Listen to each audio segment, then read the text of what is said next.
আছেন আজকের এই কর্মী সভার সম্মানিত প্রধান অতিথি বাংলাদেশ জাতীয়তাবাদী যুবদল ঢাকা মহানগর দক্ষিণের বিপ্লবী আহ্বায়ক ছাত্রদলের সাবেক সোনালী ফসল রাজপথের পরীক্ষিত নেতৃত্ব প্রিয় নেতা শ্রদ্ধেয় জনাব খন্দকার এনামুল হক এনাম ভাই আমাদের মাঝে মঞ্চে উপবিষ্ট আছেন।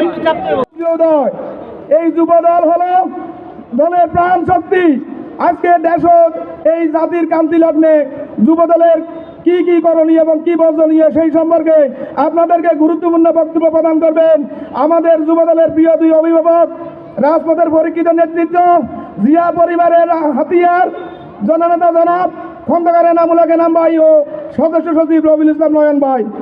ওনারা যেই দিক নির্দেশনামূলক বক্তব্য প্রদান করবেন আপনারা সেইটা যথাযথভাবে পালন করবেন বলে আমরা বিশ্বাস করি। যুবদলকে একটা জিনিস মাথায় রাখতে হবে, বিএনপির ভ্যানগার্ড হলো যুবদল। এই যুবদল সর্বদা ফ্যাসিস্ট খুনি হাসিনার বিরুদ্ধে 17 বছর যেভাবে অন্যায় অত্যাচার জুলুম নির্যাতনের বিরুদ্ধে লড়াই করেছিল, আগামীতেও আমাদের দেশের জনগণের ভোট এবং বাদের অধিকার প্রতিষ্ঠিত না হওয়া পর্যন্ত এই যুবদল রাজপথে থাকবে এবং যেখানে অন্যায় অবিচার জুলুম নির্যাতন গুম গুণ হত্যা দর্শন চাঁদাবাজ মাদক ব্যবসায়ী পাবে সেইখানে যুবদলকে রুখে দাঁড়াতে হবে। কোনো প্রকার অন্যায় অবিচার দুঃশাসনের বিরুদ্ধে যুবদল দাঁড়াতে পারবে না। দুঃশাসনের বিরুদ্ধে যুবদল